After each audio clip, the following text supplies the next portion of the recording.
pourquoi il y en a qui ont naturellement des meilleurs résultats sans avoir l'impression qu'ils en subissent leurs cours. Parfois, des étudiants, tu as l'impression qu'ils travaillent pas et que vraiment ils foutent rien et c'est quasiment les majors de ta promo, ils ont de super notes et tout. Alors, soit c'est des surdoués, ce qui est largement possible, hein. Il y en a évidemment un petit peu de partout. Mais aussi, alors à l'inverse, il y en a que tu vois qui travaillent beaucoup. En même temps, t'as pas trop l'impression qu'ils subissent leurs cours parce que justement leur gros avantage qu'ils ont peut-être par rapport à toi, c'est que les cours vraiment ça les passionne et ça les intéresse beaucoup. Alors c'est mon cas et c'est pour ça je trouve, alors je vais pas totalement enlever le mérite que j'ai, je trouve quand même que j'ai peut-être moins de mérite que par rapport à quelqu'un, que le cours qu'on a en même temps, peut-être que pour mon poste, et ben ça lui plaît pas du tout. Donc c'est sûr que pour lui, ce sera beaucoup plus compliqué de un être attentif en cours, de 2 prendre des bonnes notes, de 3 ensuite de retravailler son cours efficacement chez lui. Alors que pour moi, si c'est un cours qui est vraiment que j'adore et que le prof c'est un bon prof, il parle bien, il explique bien, bah vraiment je prends toutes des bonnes notes, j'écoute attentivement et ensuite je peux vraiment relire et retravailler mon cours efficacement. Et alors peut-être pas forcément efficacement, mais passer peut-être même beaucoup de temps sans que ça me coûte. Des fois je passais des cours, je passais 4 heures, mais c'était pas 4 heures de subi. Après, je dis pas non plus tout le temps, c'était waouh, trop bien, je vais travailler mon cours. Mais quand même, je pouvais y passer 4 heures, alors je parle dans la semaine, mais c'était sans faire d'effort quasiment, c'était un petit peu normal. Bah ok, je vais passer mes 4 heures sur cette matière. Mais après justement, c'est pour quelqu'un qui n'aime pas cette matière, travailler 4 heures et surtout travailler 4 heures, mais de manière à enregistrer le cours et le comprendre, c'est quand même pas pareil que si quelqu'un il l'adore et vraiment il peut passer 4 heures, mais tu enregistres tout, tu dis ça c'est intéressant, et tu te fais des liaisons dans le cerveau qui enregistrent les informations, et donc c'est un vrai plus. Donc déjà si tu veux quand même avoir des bons résultats, ben, c'est un gros plus de adorer, alors pas non plus adorer les matières, mais d'être vraiment quand même intéressé. Ça joue beaucoup, quand même, ça joue pardon, beaucoup. Je le vois avec un autre étudiant qui est avec moi en licence de géographie, que je félicite aussi pour ses résultats. Justement, on était un petit peu tous les deux à être un petit peu les deux de le premier de la classe. Et je le voyais la différence, c'était au niveau des matières que moi j'aimais pas et que lui aimait, ou que à l'inverse, lui n'aimait pas et moi j'aimais. On travaille tous les deux quand même beaucoup, et on voit vraiment comme la différence entre un cours que quelqu'un aime et que l'autre n'aime pas. Pourtant, on est capable tous les deux, à mon avis, de fournir la dose de travail nécessaire pour avoir une bonne note.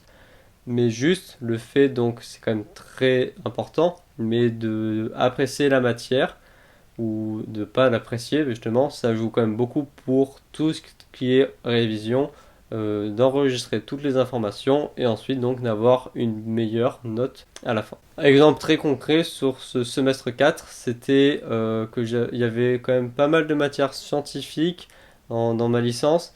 Et donc, ce qui n'est pas trop le cas pour mon pote qui est aussi à la fac.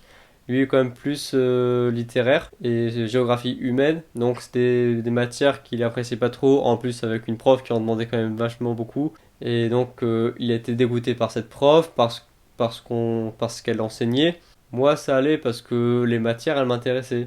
Alors donc il y avait quand même beaucoup de travail, mais justement par rapport au travail que demandait la prof, bah, je le fournissais.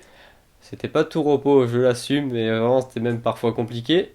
Mais alors que pour celui qui était avec moi dans ma licence, bah, pour lui, il a pas décroché, hein, mais il pouvait pas non plus assurer à chaque fois vraiment la dose de travail que demandait la prof, parce que c'était trop par rapport à une matière qu'il n'aimait pas, et même la prof qui l'a dégoûté à mon avis de la matière. Mais il me disait ouvertement que il n'a pas lâché la matière, mais quand même que par rapport justement à d'autres matières que moi je n'aimais pas, ben lui qui aimait par contre, ben à l'inverse, ben lui franchement il fournissait quand même du travail et il a eu des super notes après, et ça s'est vu vraiment la différence là, où moi à la fin du semestre j'avais des très bonnes notes sur les matières que j'aimais et que j'avais beaucoup travaillé, et à l'inverse après j'ai eu anthropologie, donc je n'aimais pas du tout, donc j'ai eu une moins bonne note. À l'inverse lui, bah, il a eu des moins bonnes notes sur matière très scientifique avec une prof, donc en géologie et hydrologie notamment. Mais après, en anthropologie, etc.,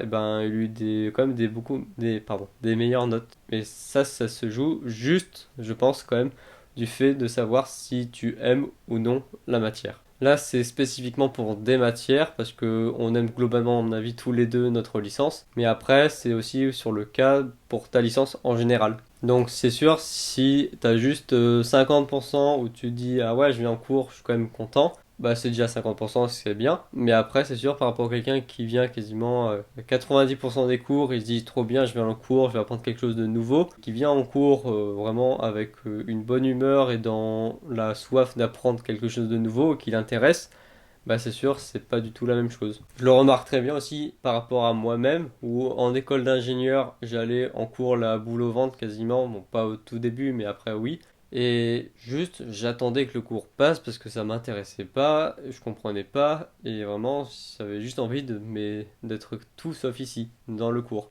Alors qu'à l'inverse, après, donc dans ma licence de géographie, à chaque fois, bah, je venais vraiment volontiers. Je me disais, en plus, même des fois, j'étais content vraiment d'aller dans un certain cours, parce que je me dis, franchement, le prof, il est cool, la matière, elle est bien, je vais apprendre un nouveau truc, j'ai envie de comprendre plus loin le cours qu'on a vu la semaine dernière, de voir la suite. Quand tu es un petit peu dans cette optique-là, franchement, c'est sûr, tu peux travailler des heures et ça passe très vite. Tu peux avoir plein de connaissances que tu enregistres et c'est pas quasiment pas d'effort entre guillemets quand même que tu fais. Donc un conseil pour réussir tes études, un gros facteur, c'est aussi vraiment de savoir si elles te plaisent ou non. Après, on dit évidemment que va faire les études qui te plaisent, mais déjà c'est un petit peu compliqué de savoir ce qui nous plaît réellement. Même si on a trouvé une formation qui nous plaît, on n'est jamais sûr à 100% que c'est elle qui nous plaît le plus. Mais déjà quand même si tu viens quasiment dans aucun cours, juste tu dis genre j'ai vraiment pas envie d'y aller, tu traînes juste pendant le cours, tu regardes à chaque fois ta montre. Bon, ça m'arrivait aussi hein, dans certains cours, justement avec la prof qui m'en demandait beaucoup, même si la matière m'intéressait. Bon, c'était juste trop compliqué de suivre parce que le cours dure 2 heures. J'arrivais à tenir 1 heure et demie à prendre des notes, à écouter, mais après il y avait tellement d'informations que même si ça m'intéressait quand même, bah je pouvais juste plus, mon cerveau il sature. Donc là, après ça dépend aussi du cours, s'il est plus ou moins dense, s'il y a avec plus ou moins d'informations. Après, tu as des cours aussi beaucoup plus light, où là, tu peux être actif et vraiment prendre des notes et écouter à 100% pendant tout le cours. Après, ça varie aussi au niveau des profs. Pour en revenir aux études qui te plaisent, alors je suis totalement d'accord que c'est trop bien de faire des études qui nous plaisent, mais c'est encore mieux si tu peux avoir des bons résultats, c'est sûr, parce que si tu as peut-être une licence de géo, ça te plaît énormément, tu te donnes, après tu as des mauvais résultats, c'est sûr, ça déteint un petit peu si tu avais à la fois des bons résultats et en même temps que les cours te plaisent. Merci d'avoir regardé la vidéo, tu peux aller checker sur ma chaîne, il y a d'autres vidéos sur un petit peu comment retenir ses cours et un petit peu mieux réussir, tout ce genre de vidéos pour t'aider donc à mieux réussir tes études et que ça se passe bien. Merci encore et je te dis à la prochaine.